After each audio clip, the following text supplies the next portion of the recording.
Hello बच्चों, तो कैसे हो सब? बढ़िया बच्चों, आज जो हम लोग लेकर आए हैं एक नया टॉपिक, उस टॉपिक का नाम है वेलोसिटी।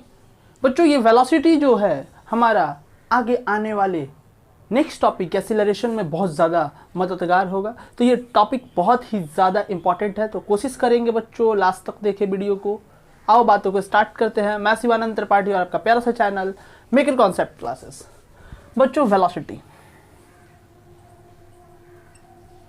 थोड़ा पेन पेपर उठाएंगे और लिखना स्टार्ट करेंगे। वेलोसिटी होता क्या है तो लिखेंगे थोड़ा सा। It is defined as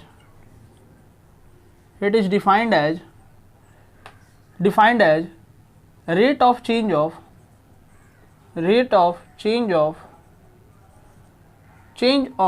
position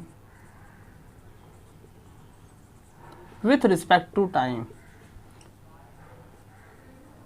to time, या फिर इसी का दूसरा डिफिनीशन भी लिख सकते हैं। It is defined as rate of change of displacement with respect to time. तो बच्चों मैंने बोला कि वेलोसिटी कब कैसे परिभाषित होगा। तो बच्चों वेलोसिटी परिभाषित होगा जब कभी भी पोजीशन के चेंज को डिवाइड कर दिया जाएगा समय से, तो हमको क्या निकल जाएगा? वो वेलोसिटी निकल जाएगा। या फिर हम लोग डिस्प्लेसमेंट के चेंज को हम लोग किससे डिवाइड कर देंगे? टाइम से डिवाइड कर देंगे, तो क्या निकल जाएगा? वेलोसिटी निकल जाएगा। बहुत ही आसान है भाषा में बच्चों। अब एक शब्द मैंने लिखा है, मैंने चेंज इन पोजीशन, और एक शब्द लिखा है चेंज इन डिस्प्लेसमेंट।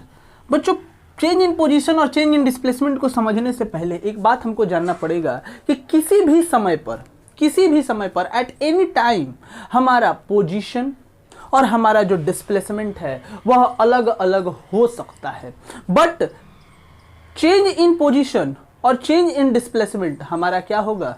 सेम होगा। जैसे फॉर एग्जांपल हम समझाने की कोशिश करते हैं कि किसी भी समय पर अगर हमने देखा कि एक पार्टिकल का पोजीशन कुछ और है, एक पार्टिकल यहाँ से मान लो ए से बी तक गई, उसका ये अपना मान लो ए से बी तक गया, इसका डिस्प्लेसमेंट मैंने देखा, तो यहाँ से s1 वेक्टर हुआ, और इसी पार्टिकल यहाँ से देखा तो इसका डिस्प्लेसमेंट s2 वेक्टर हुआ। जबकि इसका पोजीशन मैंने देखा तो ये हो गया हमारा r1, और ये हो गया हमारा क्या बच्चा? बोलो, r2 वेक्टर हो गया। तो पोजीशन अलग अलग है किसी समय पर, एट एनी टाइम किसी भी समय पर हमारा पोजीशन और डिस्प्लेसमेंट अलग अलग हो सकता है बच्चों। बट चेंज इन डिस्प्लेसमेंट हमारा ऑलवेज किसके बराबर होगा? चेंज इन पोजीशन वेक्टर के। ये बात को याद रखेंगे। यहाँ पे फिगर को देखकर हमको लगता है कि हमारा S1 जो है वह R1 के बराबर नहीं है, और S2 जो है वो R2 के बराबर नहीं है। लेकिन एक लड़का पूछेगा कि सर हमारा कब पोजीशन और डिस्प्लेसमेंट सेम होगा? बच्चों पोजीशन और डिस्प्लेसमेंट तब सेम होगा जब हमारा पोजीशन, इनिशियल पोजीशन क्या हो? ओरिजिन हो। इनिशियल पोजीशन अगर हमारा ओरिजिन होगा तो उस दौरान बच्चों हमारा डिस्प्लेसमेंट और हमारा पोजीशन दोनों क्या होगा? सेम होगा। अगर हमारा इनिशियल पोजीशन क्या हो? ओरिजिन हो, तब तो ओरिजिन होगा, तो डिस्प्लेसमेंट जो होगा वह पोजीशन होगा, पोजीशन के बराबर, और डिस्प्लेसमेंट S2 जो होगा अगर पार्टिकल A से B तक गई है तो ना। और यहाँ पे हमको दिख रहा है कि जो पोजीशन वही डिस्प्लेसमेंट। ये कब पॉसिबल है? जब हमारा इनिशियल पोजीशन क्या हो? ओरिजिन हो। बस याद रखेंगे, ये हमारा चेंज इन डिस्प्लेसमेंट बराबर चेंज इन पोजीशन वेक्टर।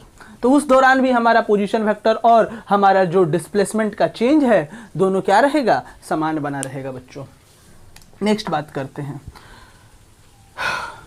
अब वेलोसिटी को बच्चों क्या किया गया कि दो भागों में बांट दिया गया। वेलोसिटी को कितने भागों में बांटा गया? दो भागों में। एक भाग है एवरेज वेलोसिटी, और दूसरा भाग है बच्चों इंस्टैंटेनियस वेलोसिटी।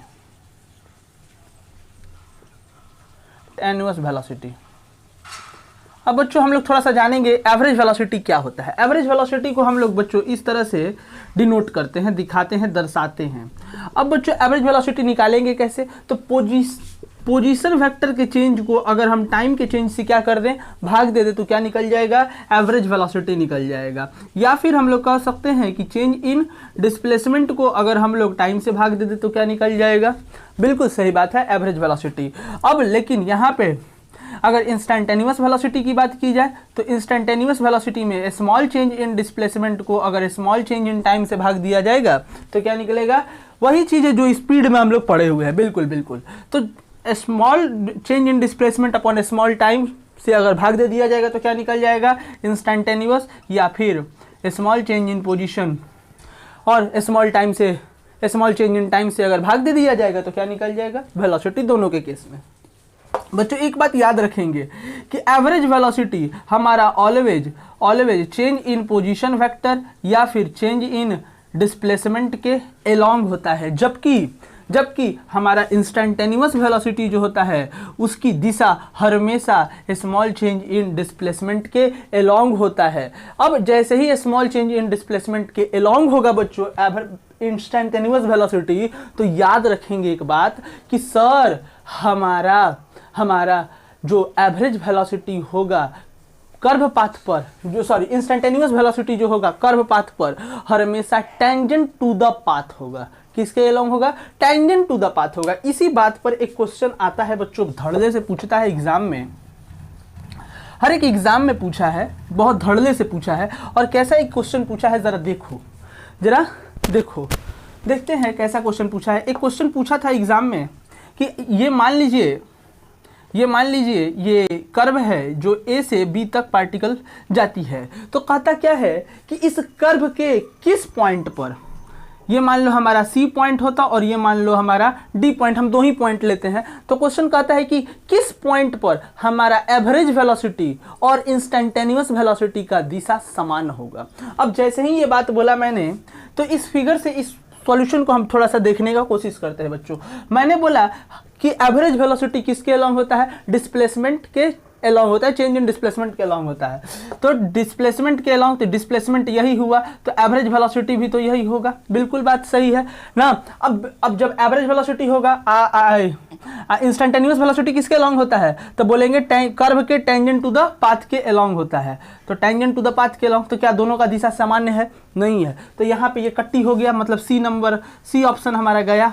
अगर नेक्स्ट अगर डी पॉइंट पर अगर बात करते हैं तो डिजायर्ड, अगर डी पॉइंट पर बात करते हैं तो देखो डिस्प्लेसमेंट इसके अलोंग और डिस्प्लेसमेंट के ही, चेंज इन डिस्प्लेसमेंट के ही अलोंग क्या होता है, हमारा एवरेज वेलोसिटी होता है। तो एवरेज वेलोसिटी हो गया और टेंजेंट टू द पाथ होता है हमारा इंस्टेंटेनियस वेलोसिटी। तो ज़रा देखो हमारा डी ही क्या हो जाएगा, डिजायर्ड पॉइंट हो जाएगा बच्चों। किसके लिए, तो बिल्कुल सही बात है, क्वेश्चन के लिए, मतलब इसी पॉइंट पर हमारा एवरेज वेलोसिटी और इंस्टेंटेनियस वेलोसिटी का जो दिशा है वह क्या रहेगा, समान बना रहेगा, बिल्कुल सही बात है।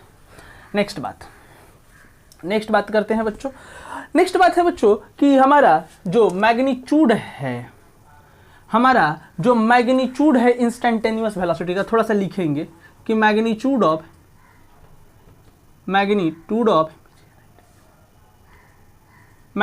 Of instantaneous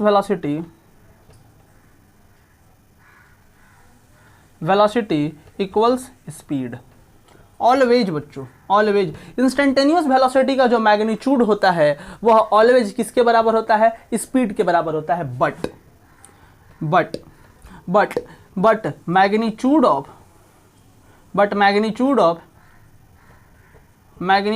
of average velocity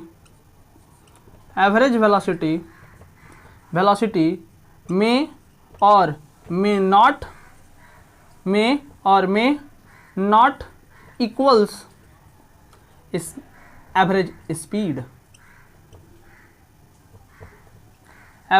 speed. अब बोलेगा लड़का कि सर अब बताइए कि हमारा इंस्टेंटेनियस वेलोसिटी, एकदम गांठ बांध के याद रख लेना बच्चों कि इंस्टेंटेनियस वेलोसिटी जो है उसका मैग्नीट्यूड को ही हम लोग क्या कहते हैं, इंस्टेंटेनियस वेलोसिटी का मैग्नीट्यूड को ही स्पीड कहते हैं। बस इतना गांठ बांध के याद रखेंगे। लेकिन हमारा एवरेज वेलोसिटी का जो मैग्नीट्यूड है वह एवरेज स्पीड के बराबर हो भी सकता है और नहीं भी। अब लड़का पूछेगा सर काहे हो सकता है, कब होगा और कब नहीं होगा। बच्चों एवरेज स्पीड, एवरेज वेलोसिटी का मैग्नीट्यूड एवरेज स्पीड के बराबर तब होगा जब पार्टिकल स्ट्रेट लाइन पाथ पर चल रहा हो। जब पार्टिकल किस पाथ पर चल रहा हो, बिल्कुल सही बात है, स्ट्रेट लाइन पाथ पर चल रहा हो। जब पार्टिकल स्ट्रेट लाइन पाथ पर चलेगा और दिशा को चेंज नहीं करेगा, उस दौरान हमारा जो डिस्प्लेसमेंट होगा वो डिस्टेंस कवर्ड के बराबर होगा, और उसी दौरान हमारा एवरेज वेलोसिटी किसके बराबर होगा, magnitude of average velocity average speed के बराबर होगा। जबकि जैसे ही ये दिशा को चेंज किया, उसी दौरान बच्चों याद रखेंगे कि एवरेज वेलोसिटी का मैग्नीट्यूड कभी भी एवरेज स्पीड के बराबर नहीं होगा। नेक्स्ट बात थोड़ा सा ध्यान देंगे। अगर अभी जस्ट हम लोगों ने पढ़ा कि जो इंस्टेंटेनियस वेलोसिटी होता है वह किसके बराबर होता है, तो change in displacement, small change in displacement upon small change in time. अब बच्चों जरा ध्यान से देखेंगे, ये डिवाइड में इधर भेजेंगे तो बिल्कुल सही बात है कि मल्टीप्लाई में चल जाएगा VDT। अच्छा, ये छोटे से टाइम में छोटा सा डिस्प्लेसमेंट टोटल निकालना हो तो क्या करेंगे, दोनों साइड इंटीग्रेट कर देंगे ना। टाइम 0 तो डिस्प्लेसमेंट 0, टाइम t तो डिस्प्लेसमेंट s होगा, ठीक है। तो ये इसको क्या बोलते हैं, इसी को कहते हैं ना area under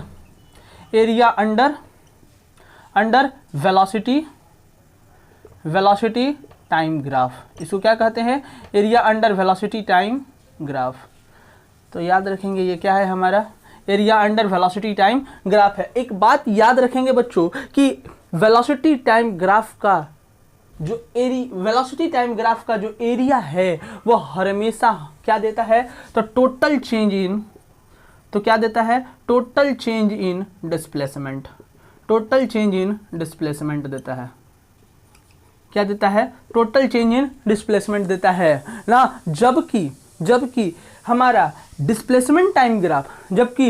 displacement time graph का स्लोप क्या देता है, तो याद रखेंगे इंस्टेंटेनियस वेलोसिटी। समझ में आया।